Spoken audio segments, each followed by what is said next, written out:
When Ashok was a child, his father, Shankar Rathore, a fisherman, regretted that his daughter and older son had dropped out of school.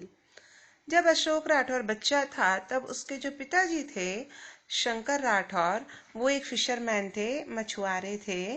तो उनको बहुत दुख होता था कि उनकी जो बेटी थी और उनका जो बड़ा बेटा था वो दोनों ड्रॉप आउट हो गए थे स्कूल से। दोनों ने स्कूल से बीच में पढ़ाई छोड़ दी थी।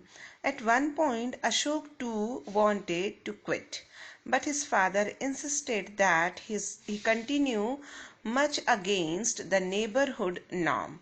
तो एक समय में ऐसा आया कि अशोक भी पढ़ाई छोड़ना चाहता था। वो भी चाहता था स्कूल बीच में छोड़ के काम पर लग जाए, परंतु उसके जो पिताजी थे उन्होंने जोर दिया कि नहीं, तुम पढ़ाई मत छोड़ो, पढ़ाई जारी रखो।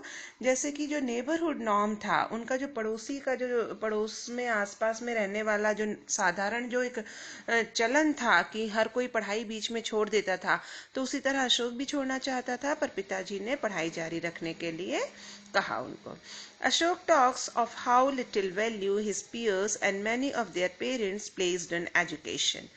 तो अशोक बताता है कि किस तरह से उसके जो पियर यानी दोस्त, और जो पड़ोस के जो उनके मम्मी पापा हैं दोस्तों के, वो सारे लोग कैसे पढ़ाई पर बिल्कुल भी ध्यान नहीं देते हैं। साधारणतः आप लोग भी गांव में रहते हैं, गांव में भी यही हाल है, पढ़ाई पे ज़्यादा ध्यान नहीं दिया जाता है, पढ़ाई को उतना महत्व नहीं दिया जाता। तो यही हाल शहर के स्लम एरिया में भी है, और यही हाल अशोक के साथ भी था और अशोक के आसपास रहने वालों के साथ भी था। I saw boys regularly drop out of our municipal school, recalls Ashok. तो अशोक याद करते हुए बोलता है कि मैं याद करता हूँ अपने स्कूल डेज के बारे में, स्कूल के दिनों के बारे में। तो हमारा जो नगर निगम का स्कूल था उसमें लगातार लड़के बीच बीच में स्कूल छोड़ के चले जाते थे। Some left during a morning interval and never return.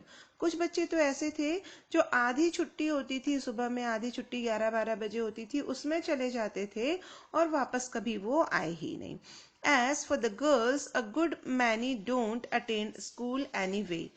और लड़कियों में तो इतना कॉमन था स्कूल छोड़ना कि घर के काम संभालने हैं, छोटे कई बच्चे हैं तो उनको संभालना है, माँ पापा का काम पे गए हुए हैं, तो लड़कियां भी कॉमनली स्कूल छोड़ देती थी। The dropped out boys used to hang out at the nearby Sassoon docks, Mumbai's biggest fish market. अब जो लड़के स्कूल छोड़ देते थे वो कहाँ जाते थे? ससून डॉक, मुंबई का जो सबसे बड़ा फिश मार्केट है, मछली बाजार है, ससून डॉक नाम है उसका, वहां पर ये बच्चे चले जाते थे।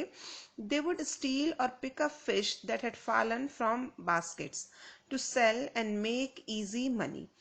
और उस मछली बाजार में जाके ये क्या करते थे?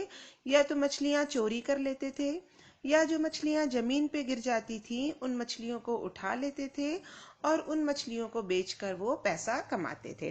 तो जब बचपन में पैसा कमाने लगते हैं तो लगता है कि चलो अब तो पैसा आ रहा है तो पढ़कर क्या करेंगे, हम तो इस तरह से पैसे बना सकते हैं। पढ़ाई से ध्यान भटक जाता था, मछलियां बेच के पैसे कमा लेते थे, तो इस तरह से इनकी पढ़ाई आधे में छूट जाती थी।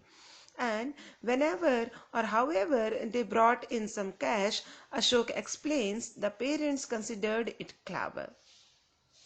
और अशोक समझाता है, बताता है कि जब भी ये बच्चे पैसे लेकर आते थे, किसी भी तरह चोरी करके, मछली बेच के, कुछ भी करके, कैसे भी करके, जब ये बच्चे पैसा लेकर आते थे तो इनके जो माता पिता थे वो ये नहीं पूछते थे कहाँ से पैसा आया, क्योंकि गरीब परिवार में अक्सर यही होता है कि पैसा आना चाहिए चाहे किसी भी तरह आए।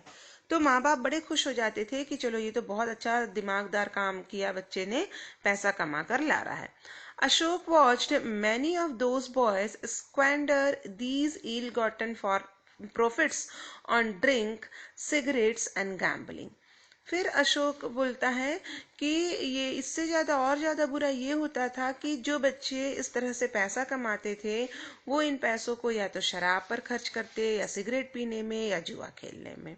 In 2006, after finishing high school, Ashok got a job with Magic Bus, a Mumbai NGO, which sent him to the city's poorer area to mentor children. तो फिर 2006 की बात है, अशोक ने जब हाई स्कूल पूरा किया, 10वीं पास किया, तो अशोक को मैजिक बस नाम का एक एनजीओ था, बस नहीं थी, ये एनजीओ था, नॉन गवर्नमेंट ऑर्गेनाइजेशन। ये संस्थाएं ऐसी होती हैं जो लोगों के विकास के लिए काम करती हैं। तो ऐसी ही एक संस्था थी जिस संस्था का नाम था मैजिक बस। उसके लिए अशोक ने काम करना शुरू किया। और फिर इस संस्था ने क्या किया, अशोक को शहर के सबसे गरीब एरिया में भेजा और वहां पे जाके अशोक का काम था कि वो बच्चों को पढ़ाए समझाए। That's how he realized that team sports, particularly football, forged friendships and called for discipline. तब जब अशोक गया वहां पर स्लम एरिया में बच्चों के बीच में, तब लोगों को इकट्ठा करने का उसने तरीका देखा तो उसको समझ में आया कि जो स्पोर्ट्स है उससे टीम स्पिरिट आती है, लोग इकट्ठे होंगे। और उस स्पोर्ट में सबसे मेन उसने चुना फुटबॉल को। अलग अलग खेल को अलग अलग कैटेगरी में डिवाइड कर दिया है। अक्सर फुटबॉल जो है उसको गरीबों का खेल समझा जाता है, यूरोपियन तरफ से, यूरोपियन कल्चर तरफ से ये आया है, और क्रिकेट जो है वो अमीरों का है।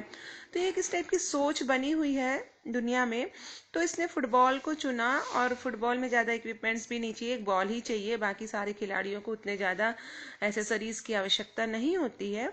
तो इसने फुटबॉल को चुना कि फुटबॉल अगर खिलाऊंगा तो बच्चे इकट्ठे होंगे, तो उससे फोर्स्ड फ्रेंडशिप, उससे दोस्ती बढ़ेगी, एंड कॉल फॉर डिसिप्लिन, और उससे उनके अंदर वो भी आएगा, अनुशासन भी आएगा।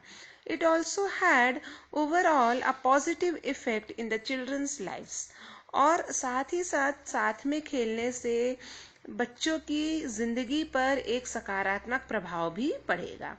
Why not do the same for the boys in my neighborhood? तो जब उसने सोचा कि जब मैं गरीब एरिया में जा रहा हूँ शहर के, और वहाँ के बच्चों को फुटबॉल सिखा रहा हूँ, तो क्यों ना यही काम मैं अपने पड़ोस के बच्चों के लिए भी करूँ। अशोक थॉट, ऐसा अशोक ने सोचा।